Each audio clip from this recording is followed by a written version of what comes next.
Bismillahirrahmanirrahim. Assalamualaikum warahmatullahi wabarakatuh. Selamat siang, salam sejahtera untuk kita semua. Selamat datang di sesi 5 untuk Bapak dan Ibu Guru Hebat. Kita mulai kembali untuk sesi 5 pada hari Senin ini, tanggal 27 Maret 2019. Mudah-mudahan kita semua dalam keadaan sehat walafiat. Untuk presenter kita pada sesi 5 ini adalah Ibu Lisa Trina Arlim. Beliau adalah dosen di Stikes Mitra Ria Husada, dan kali sesi 5 ini beliau akan menyampaikan tentang manajemen laktasi. Nah, untuk moderator kita pada siang hari ini adalah Ibu Herselawati, dan beliau juga adalah seorang dosen di Stikes Mitra Ria Husada. Nah, kali siang ini kita akan mendengar tentang manajemen laktasi, dan waktu pemaparannya adalah 1 jam untuk 30 menit untuk pemaparan, dan sesi tanya jawab 30 menit.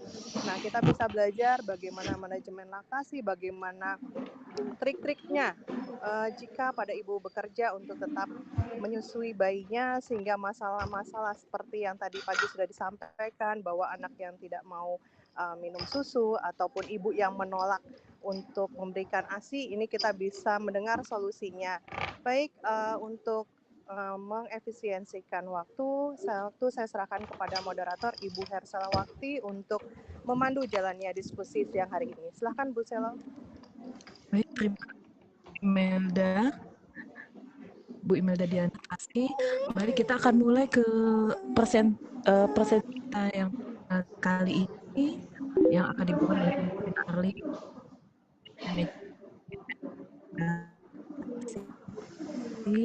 Untuk 30 menit ke depan kami akan Halo, Bu Selo. Oh ya, sudah dipersilakan, soalnya suara Bu Selo putus-putus. Ya. Suara saya Sudah? Silakan untuk 30 menit depan. Terima kasih. Terima Ibu, kasih. 30 menit ke depan. Ya. Assalamualaikum warahmatullahi wabarakatuh. Selamat siang semua. Masih kuat ya puasanya hari ini. Ini adalah kelanjutan dari pemaparan saya tadi pagi tentang bagaimana menyusui. Tadi pagi kita belajar tentang persiapan menyusui, namun sekarang kita akan belajar bagaimana manajemen laktasi. Bagaimana kita menyusui. Tadi juga ada pertanyaan pagi tadi tentang ibu bekerja seperti apa. Nanti akan kita bahas. Oke, sebelum kita lanjut, manajemen laktasi ini sangat penting sekali. Kenapa saya katakan penting? Karena kalau ibu tidak bisa memanage ASI, atau kalau ibu sudah bisa nih menyusui langsung, tetapi ketika bekerja ternyata persiapannya atau segala sesuatunya belum dipelajari dengan baik, maka bisa saja ketika sudah bekerja bayinya kurang menyusui atau ASInya menjadi sedikit, atau pada akhirnya ya sudah menyerah saja kasih dengan susu formula. Nah, sebelumnya saya akan membahas tentang anatomi payudara dulu. Bagaimana posisi dan perlekatan, karena ini begitu penting. Kalau tidak sesuai maka bisa mempengaruhi produksi ASI. Kita lihat anatomi payudara. Di sini adalah payudara kita, terdiri dari, kalau orang awam bilang ini adalah puting susu, ini adalah areola yang bagian yang hitam. Yang di bawah areola ini ada gudangnya ASI. Kemudian di dalamnya ada sel-sel yang memproduksi ASI. Jadi tadi kita belajar tentang prolaktin yang diperintahkan oleh otak. Otak memerintahkan memproduksi prolaktin, kemudian prolaktin itu bekerjanya di sini. Kemudian ketika menyusui, itu yang masuk itu tidak hanya putingnya saja, tetapi juga areolanya. Nah, ketika areolanya dirangsang, kemudian gudang ASI yang ada di sini akan memancarkan keluar, seiring dengan yang sebelumnya ada hormon oksitosin yang bekerja. Ini adalah gambaran jaringan lemak, kemudian ini adalah bagian-bagian yang nanti akan memproduksi ASI, yang kemudian mengalir ke gudang ASI yang kemudian akan keluar ketika dihisap oleh bayi. Nah, di sini adalah proses yang tadi saya sampaikan. Hormon prolaktin dan hormon oksitosin yang bekerja. Hipotalamuslah yang menyuruh memproduksi hormon prolaktin, kemudian bekerja, ASINya berproduksi, kemudian dihisap oleh bayi, hormon oksitosinnya keluar, maka ASINya pun keluar. Ini tahapan yang terjadi. Kemudian ada perlekatan. Perlekatan ini adalah gambar dari perlekatan pada payudara yang baik. Jadi mulutnya membuka seperti mulutnya dower gitu ya. Kemudian bagian bawahnya lebih banyak daripada bagian atas. Dan hidungnya nggak akan ketutup. Karena di sini hidung itu ada cuping hidung yang kadang-kadang ibu bilang, Bu, saya kok menyusuinya, saya takut bayinya nggak bisa napas. Sebenarnya dia bisa napas karena dia punya cuping hidung. Nah, kalau yang ini hanya menyusu pada putingnya saja. Jadi tidak efektif kalau hanya pada putingnya saja. Tadi kita lihat bahwa di dalam areola yang hitam itu adalah gudang ASI, maka yang dia sedot itu hanya putingnya, dan ketika ini terus berlanjut maka akan menyebabkan lecet pada puting. Ini juga sama gambaran yang bagus seperti ini yang padahal dia sudah usaha untuk bisa mengeluarkan ASI dan ternyata nggak keluar, akhirnya dia nangis, gelisah. Kalau dia nangis, kita juga sebagai ibu juga akan nangis, atau orang yang akan melihat, ya udah kasih susu formula aja itu karena ASINya nggak keluar. Bentuk keluarnya akan seperti ini.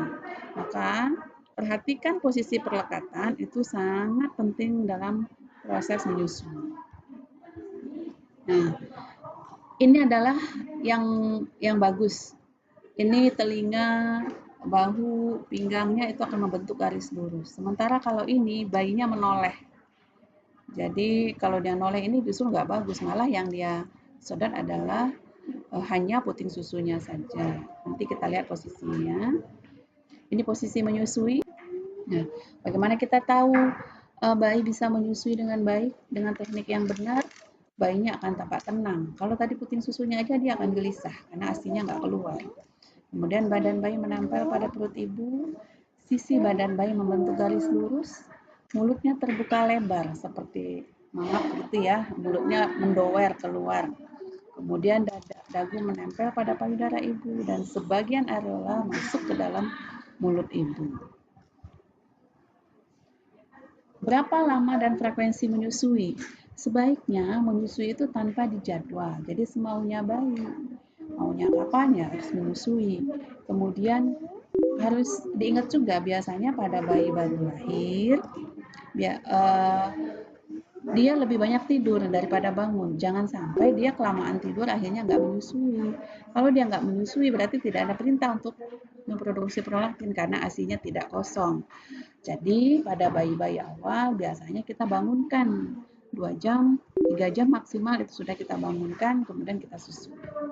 Kemudian bayi yang sehat dapat mengosongkan satu payudara 5-7 menit.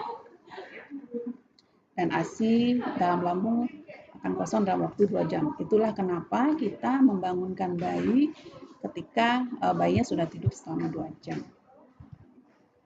Nah, tanda bayi cukup ASI apa? Pertama, dalam 1 bulan berat badannya naik 400-1 kilo. Kemudian dagunya naik turun saat menghisap ASI, jadi kelihatan bagaimana bayi itu menghisap. Kemudian kadang ada ASI di sudut bibir bayi, karena saking banyaknya ASI yang masuk ke dalam mulut bayi. Kemudian setelah menyusu, bayi terlihat nyaman, tenang, dan tertidur pulas.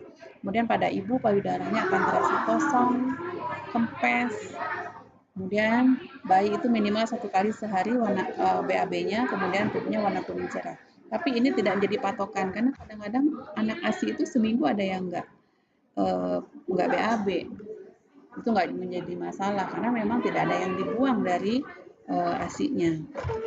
Kemudian buang air kecilnya minimal 6 kali sehari. Ini dipastikan pada bayi-bayi awal supaya ibu yakin bahwa ASI yang ibu berikan adalah cukup, maka saya menyarankan ibu tidak memakai pospak sekali pakai. Ibu pakai aja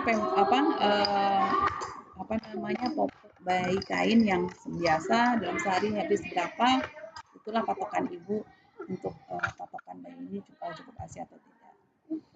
Nah, bagaimana meningkatkan suplai ASI? Prinsipnya adalah supply and demand. Ketika dikosongkan, maka refleks prolaktin ada, kemudian berproduksi. Kemudian harus berpikir bahagia, berpikir positif, tidak neko-neko. Jangan terucap kata-kata negatif bahwa ASI saya kurang, ini saya kurang. Itu jangan dilakukan. Nah, sekarang kita masuk ke manajemen laktasinya. Biasanya kalau ibu bekerja itu pada saat bekerja memberikan ASI kepada bayinya. Nah, sebelum bekerja, saya menyarankan ketika ibu ASI-nya produksinya sangat banyak, pada saat itulah ibu melakukan pemerahan pada ASI, mengumpulkan stok. Jadi kita perah ASI-nya bisa dengan tangan, bisa dengan alat, kemudian ditampung di dalam botol kaca atau dengan plastik-plastik penyimpanan ASI, kemudian disimpan di dalam kulkas. Nanti pada saat diperlukan baru diberikan kepada bayi. Bagaimana cara memerah ASI dengan tangan? Pertama adalah kita cuci dulu tangannya, kemudian duduk dengan santai, rileks, kemudian condongkan badan sedikit ke depan. Payudaranya dipijat dengan lembut dari dasar payudara sampai ke arah puting susu, kemudian letakkan ibu jari di bagian atas areola dan jari telunjuk serta jari tengah berada di bawah areola. Nanti kita lihat gambarnya. Kemudian tekan jari ke arah dada, kemudian pencet dan tekan payudara di antara jari-jari lalu lepaskan dan dorong puting seperti mengikuti gerakan hisapan bayi. Dan ulangi ini secara berulang-ulang. Nah, kemudian ditampung di botol, kemudian dimasukkan ke dalam botol sesuai dengan takaran minumnya bayi. Kalau bayi masih minumnya 60 ml, ya udah 60 ml saja yang disiapkan supaya tidak ada ASI yang terbuang. Kemudian tempatkan dalam ini adalah daya tahan dari ASI. Suhu ruang itu 4 jam, suhu ruang itu 16 sampai 29.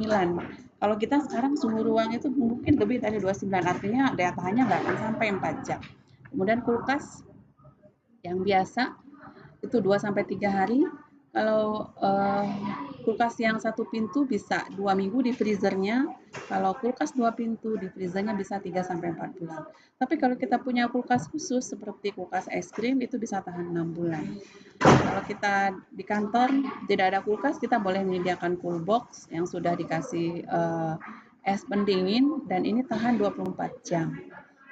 Kalau ada kulkas di kantor lebih baik lagi, tapi saya sarankan menaruhnya jangan langsung di freezer, taruhnya di kulkas bagian bawah supaya nanti ketika kita bikin stoknya ketika perjalanan di rumah dia tidak beku dan mencair. Harusnya dia beku ya beku aja, jangan sampai dia beku kemudian mencair. ASI beku yang sudah cair di suhu ruangan itu hanya tahan 2 jam, kemudian ASI beku yang sudah cair di kulkas itu tahannya 24 jam. Oke. Cara mencairkan ASI seperti apa sih? ASI itu adalah ASI perah.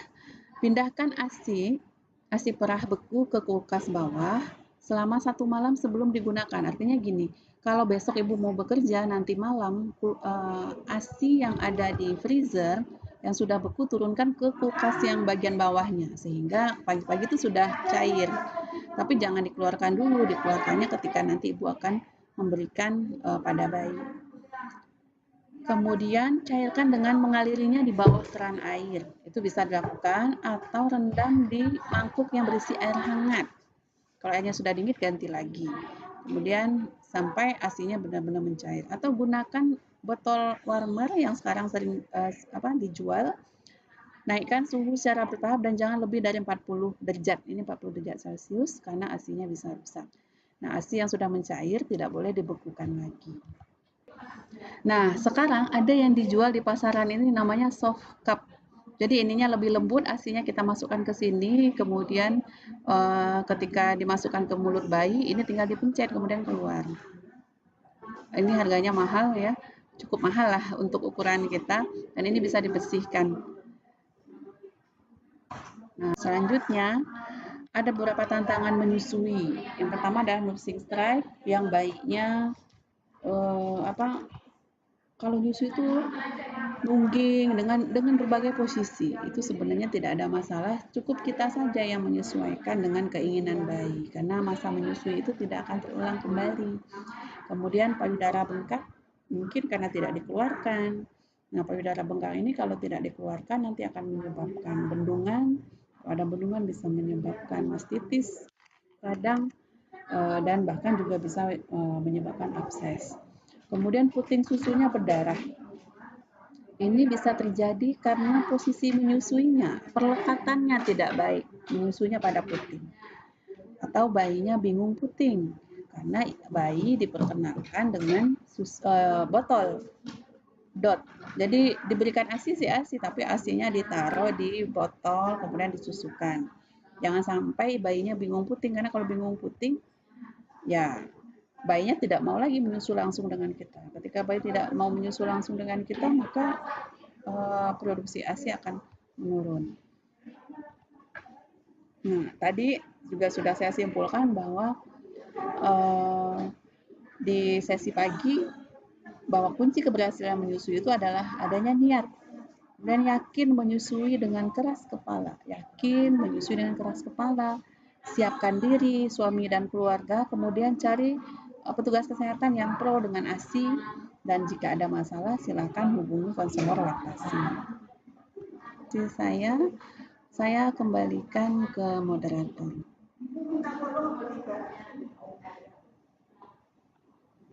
Halo.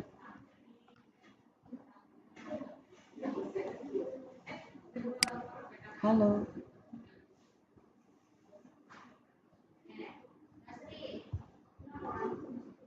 Halo.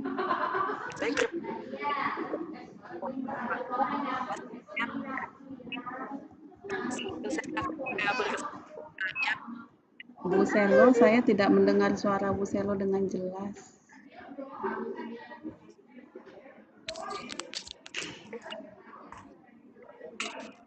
Baik, terima kasih Lisa. Sudah jelas Bu Lisa suara saya? Ya, oke.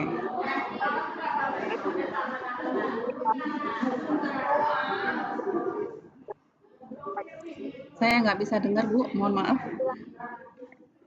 Baik, silakan Ibu Bapak dipersilakan jika ada yang tanya.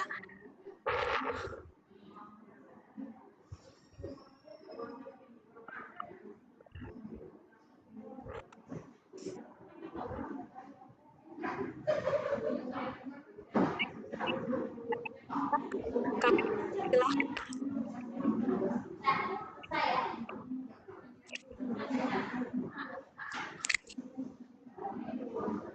Halo. Halo, jelas Ibu suara saya? Oke, ini baru jelas. Jelas Bu, maaf. Iya. Baik Ibu. Ibu dipersilakan untuk tanya dalam topik kita manajemen laktasi. Sudah dipaparkan bagaimana cara manajemen laktasi, yaitu kemudian posisi menyusui, ASI. Monggo dipersilakan.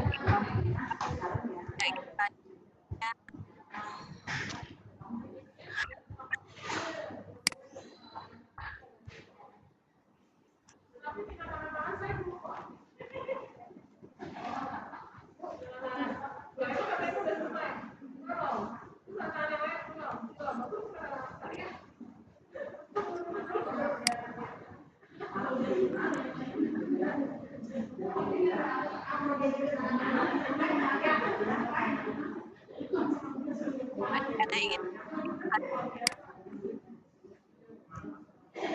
di akhir itu seperti sekali untuk gimana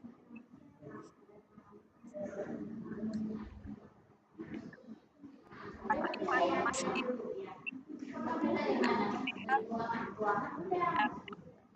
sebagai konselor ASI tempatnya untuk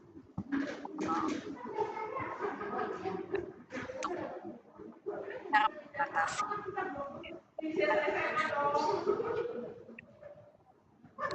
Bu Selo, ada pertanyaan kah? Saya nggak bisa dengar suara Bu Selo. Dari chat belum ada, Bu. Oke.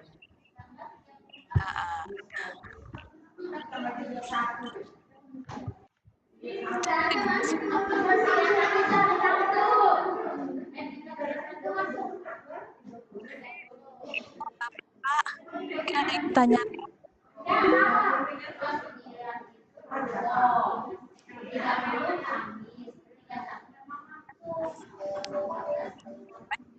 Bagaimana suara Bapak tidak, Bu? Baik, Ibu. Iya. Sampai umur anak supaya tidak menyusui. Nah, anak Ibu Adi sampai usia 3 tahun, Mas. Iya, baik Bu Selo. Terima kasih Bu Ai. Pertanyaannya bagus sekali. Sampai umur berapa anak bisa disapi atau dihentikan supaya tidak menyusui? Sebenarnya sih sampai 2 tahun sudah nggak ada masalah Bu. Ketika ibu ingin atau anaknya ingin untuk berpisah tidak menyusui kembali. Tapi jika pun dilanjutkan juga tidak ada masalah. Sampai si anak benar-benar siap untuk bisa berpisah dari ibu. Kebetulan saya punya anak usia 2 tahun 2 bulan sekarang April 1 bulan malah 2 tahun 1 bulan, dan saya sudah sounding dari sekarang bahwa sudah besar, adik sudah besar, dan menyusui ini sudah bukan kewajiban lagi, kemudian adik harus makan yang banyak.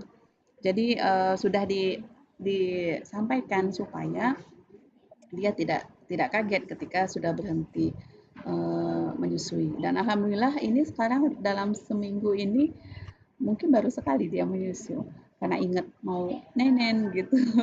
Jadi ya sudah selesai, mungkin barangkali minggu depan sudah selesai berarti saya menyusunya. Tapi pada anak kedua saya menyusunya sampai 2,5 tahun Bu. Jadi saya biarkan saja dia maunya sampai kapan, karena memang itu dia belum siap karena masih ingin bergantung dengan kita gitu. Tidak apa-apa, nggak ada masalah mau 3 tahun, bahkan ada yang SD loh Bu.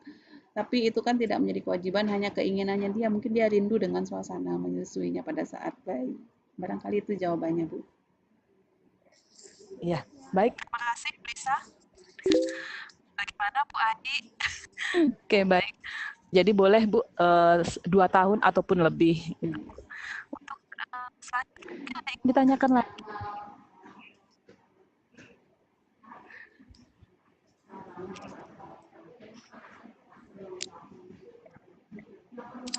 Baik, bisa pertanyaan saya bertanya.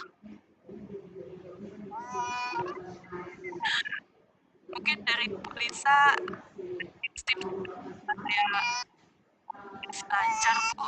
Oke.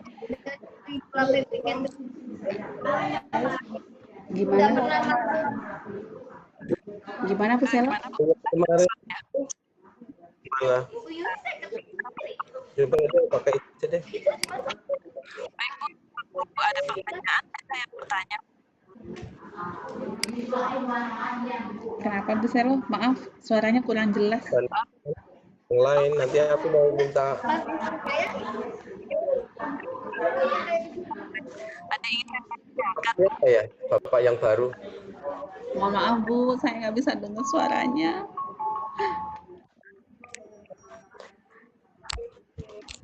Putus-putus. Baik Ibu. Ya, iya baik. Masih putus-putus Ya. Bu. Masih.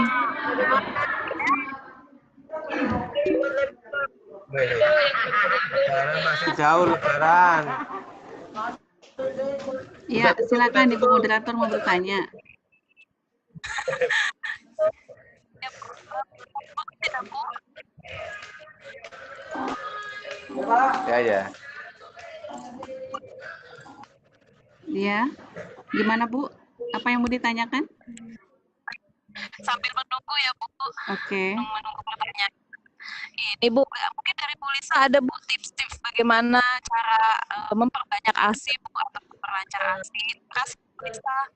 Oke, baik. Saya menceritakan pengalaman saja.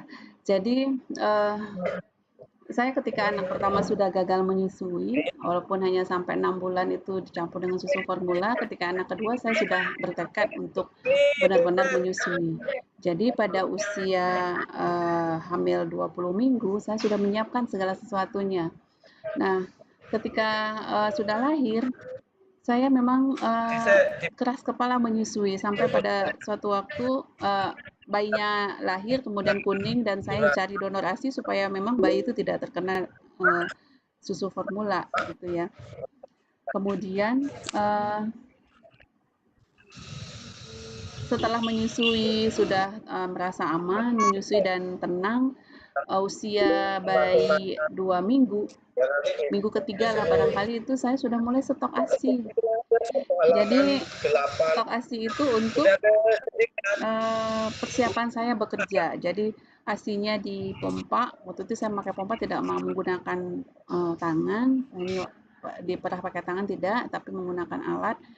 Kemudian setiap kali mendapatkan ASI seberapapun itu saya syukurin bahwa segitulah yang diberikan dan segitulah yang dibutuhkan oleh bayi. Sehingga 20 cc, 30 cc itu tetap saya simpan dan saya selamatkan air emas itu yang luar biasa itu untuk bayi saya ketika saya nanti bekerja. Dari usia bayi 3 minggu. Kemudian pada malam hari, karena malam hari itu adalah produksi ASINya sangat banyak sekali, produksinya banyak, bahkan mungkin sampai berlimpah-limpah, keluar, kasurnya basah gitu ya. Jadi malam hari itu pada 3 bulan pertama, dari 3 minggu sampai 3 bulan itu saya selalu bangun malam untuk menyusui bayi, tidak dengan posisi tidur, tetapi posisinya duduk. Dan ketika bayinya menyusui, payudara yang satu menyusui, payudara yang satunya saya lakukan pompa dengan alat sehingga ASI yang keluar banyak, dan itu saya kumpulkan sedikit demi sedikit. Dan itu sampai 3 bulanan. Ketika sudah masuk kerja itu saya bisa menabung ASI dari usia 3 minggu sampai 70 botol ASI. Dan saya jadi lega bekerjanya, jadi tenang gitu ya, bisa mengumpulkan ASI dan tidak khawatir untuk habis ASINya. Kemudian di tempat bekerja juga saya melakukan pemerahan ASI ini 2-3 jam maksimal. Jadi 3 jam itu sudah maksimal sekali. Jadi saya selalu konsisten 2 jam, 2,5 jam itu melakukan pengosongan payudara di tempat kerja, entah itu sedang rapat, bahkan sedang mengajar pun saya sesuaikan. Misalkan memang waktunya saya untuk memompa ASI, maka saya berikan tugas atau presentasi kepada mahasiswa, nanti setelah selesai saya baru mengajar ke depan. Jadi menggunakan waktu yang sedikit dan sangat mepet untuk benar-benar menabung ASI. Dan pada akhirnya saya bisa setelah 2,5 tahun itu masih sisa ASI itu 60 botol di kulkas, tidak diminum lagi oleh anak saya karena saking banyaknya. Dan keras kepala itu penting ya Bu. Kemudian dimanapun, kapanpun, asal kita tertutup memerah ASI itu bisa dilakukan. Bahkan di mobil sambil nyetir atau sambil rapat, saya selalu izin bahwa saya akan memompa ASI dengan menggunakan alat-alat yang untuk menutupin payudara. Kemudian memompa ASI sambil menyusui itu bukan berarti nanti ASI saya akan sedikit, tidak. Justru malah tambah banyak karena dia kosong, perintah memproduksi akan keluar. Jadi jangan takut, sambil nyusuin sambil memompa ASI tidak ada masalah menurut saya. Dan alhamdulillah itu juga saya lakukan pada anak ketiga dan ASINya persis pas 2 tahun habis. Jadi yang stoknya. Jadi bisa menyusu langsung dan stoknya terpenuhi sampai usia 2 tahun. Begitu barangkali Bu Selo.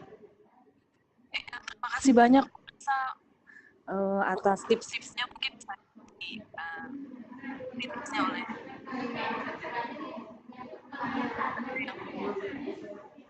satu yang penting Bu Selo, nggak boleh stres.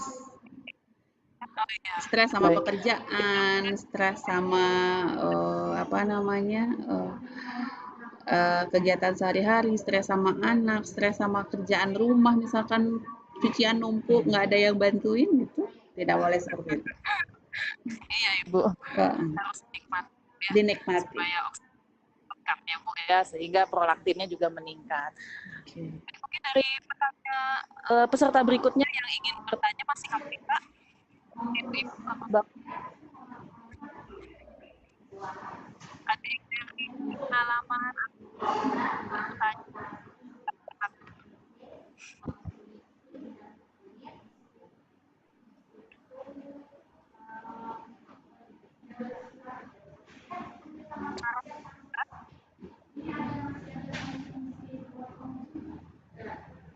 Suara saya jelas? Saya tidak bisa mendengar dengan jelas, Bu Selo. Mendengar dengan mungkin dari sinyal ya Bu ya. Baik, masih jelas suara saya Ibu-ibu peserta di sini. Mohon maaf sinyalnya agak putus-putus.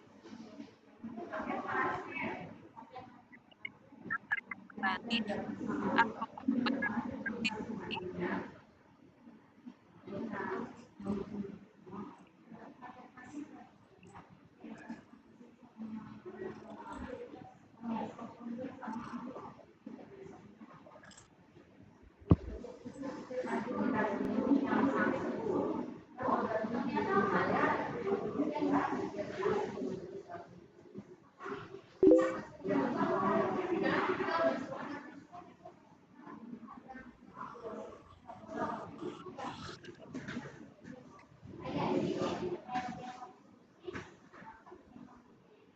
baik, ada lagi Ibu yang ingin ditanyakan, Ibu, Bapak?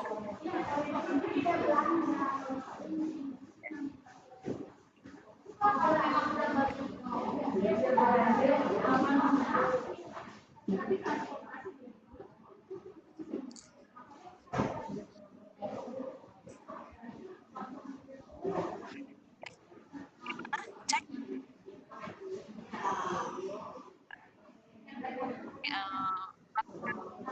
Manajemen.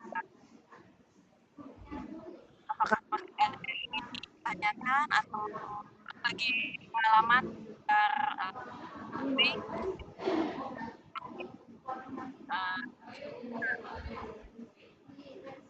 di mana pentingnya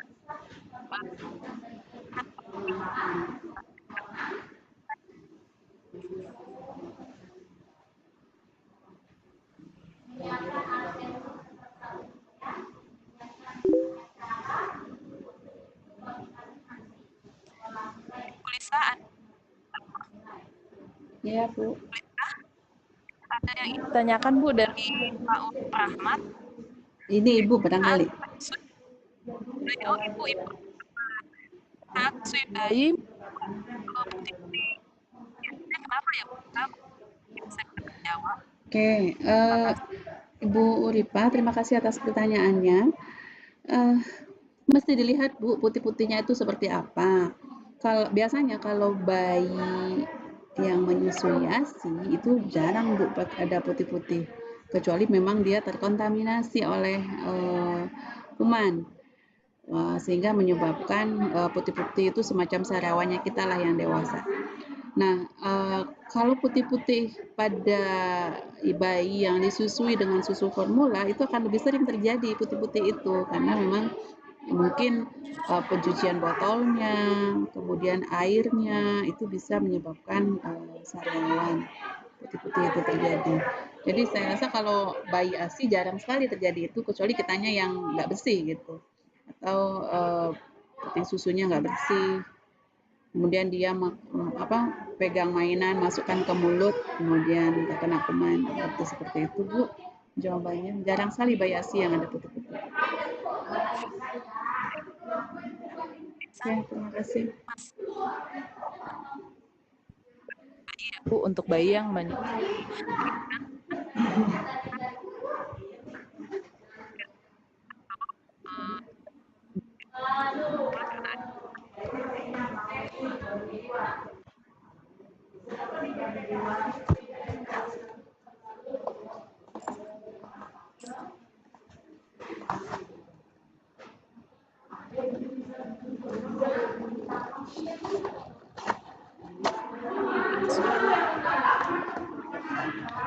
Saya tidak bisa mendengar suara Bu Selo. Oke.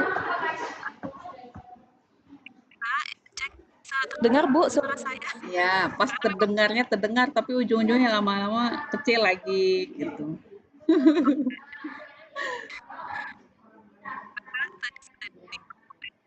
Katanya ASI jarang sekali menimbulkan pada menimbulkan putih adalah oleh susu gula, mungkin ada sisa susu di menimbulkan jamur.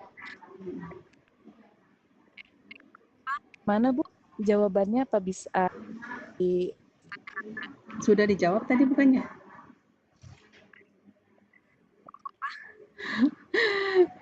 Saya nggak bisa dengar suara Bu Selo, mohon maaf sekali Bu Selo, jadi nggak bisa respon.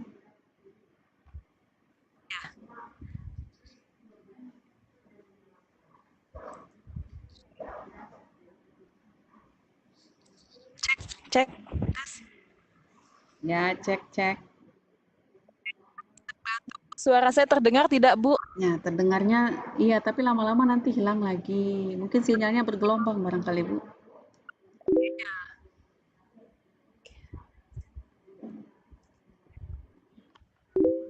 Bu, ada pertanyaan lagi Bu. Oh maaf, ini putus-putus.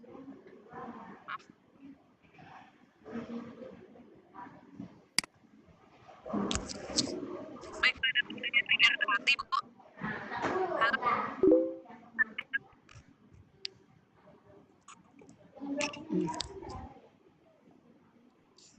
Bu Lisa? Iya. Ada pertanyaan dari Bu Ernawati. Apa benar berbahaya seorang anak yang masih disusui oleh ibunya saat ibunya hamil kembali? Atau istilahnya kesulitan untuk anaknya? Seperti itu Bu.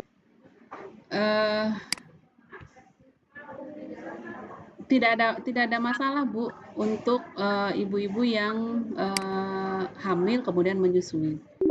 Jadi nggak ada masalah. Kemudian tidak, pokoknya nggak ada bahayanya sih. Kecuali kalau ibunya hamilnya sering mules gitu, ya sering kontraksi. Jadi itu berbahayanya buat ibunya justru sama bayi yang di dalam kandungan. Tapi kalau untuk anaknya yang sedang menyusui tidak ada apa-apa. Begitu jawabannya. Seperti itu Bu Erna, jadi selama tidak mules, bayi masih boleh menyusui pada saat ibunya sedang hamil, seperti itu. Bagaimana Bu Erna?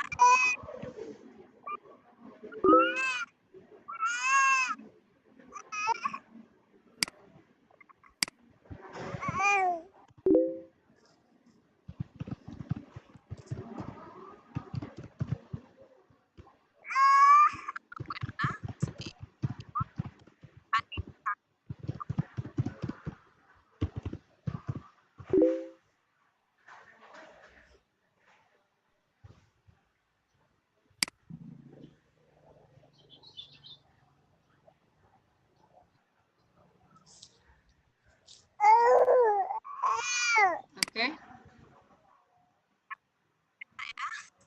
Baik, untuk selanjutnya, untuk peserta selanjutnya mungkin ada ingin ditanyakan kembali Bu?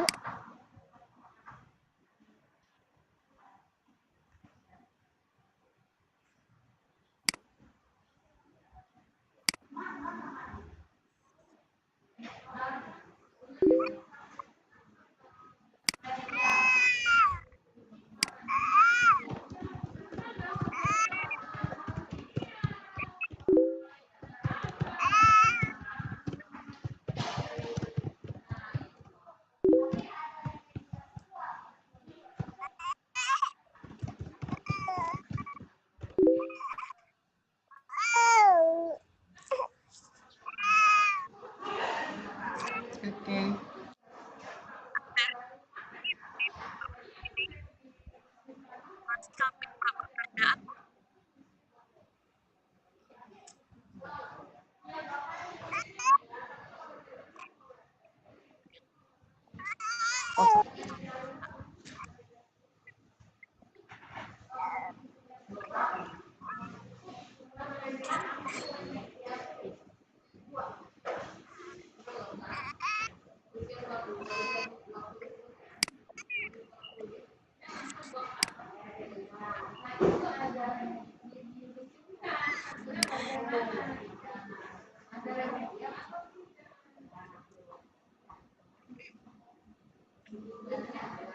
Ya, bagaimana Bu Selo?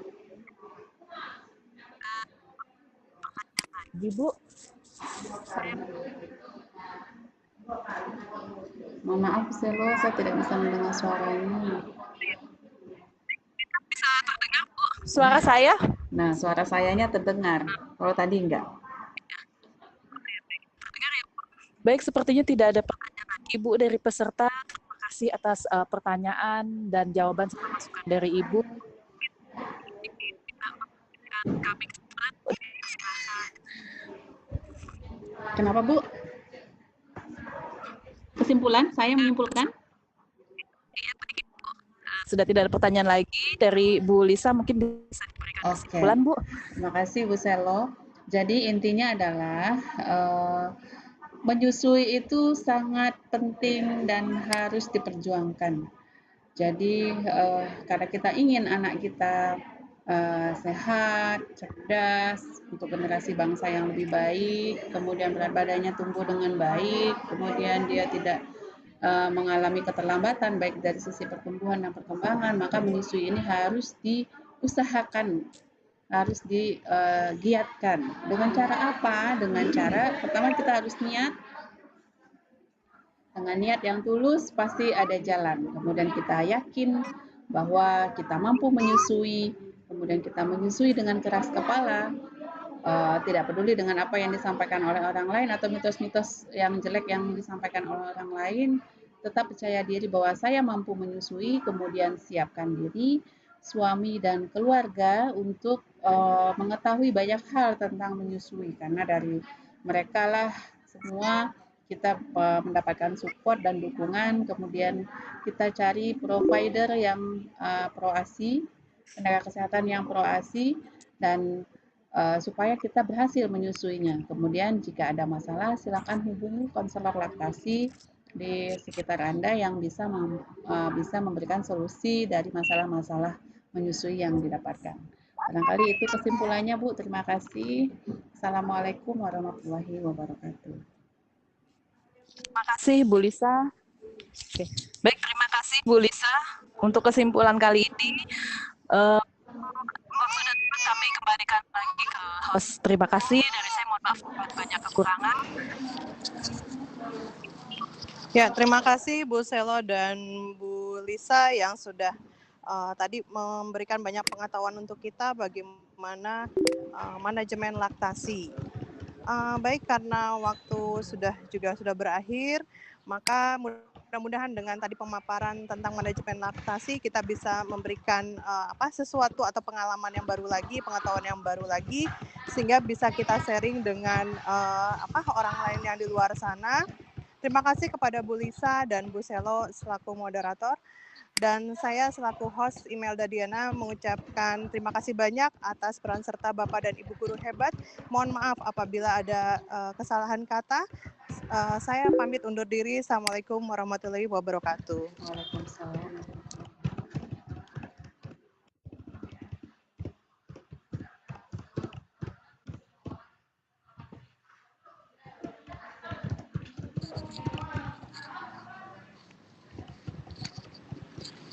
Bolanya saya pindah ke siapa ya?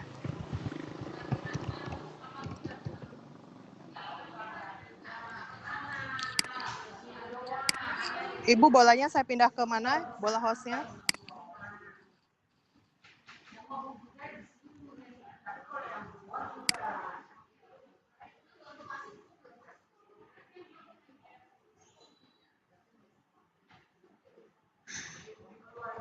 Bu, sekarang sesi keberapa, Bu? 6. Halo? Sesi 6, Bu.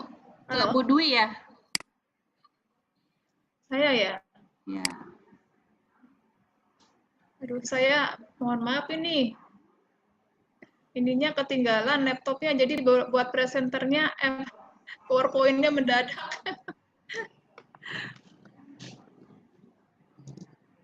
Halo? Ya. Hostnya Hostnya siapa ya? Bu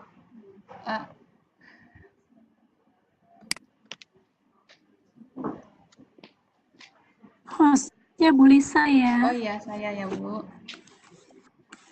Hostnya dipindah ke Bu Lisa. Iya, selamat malam.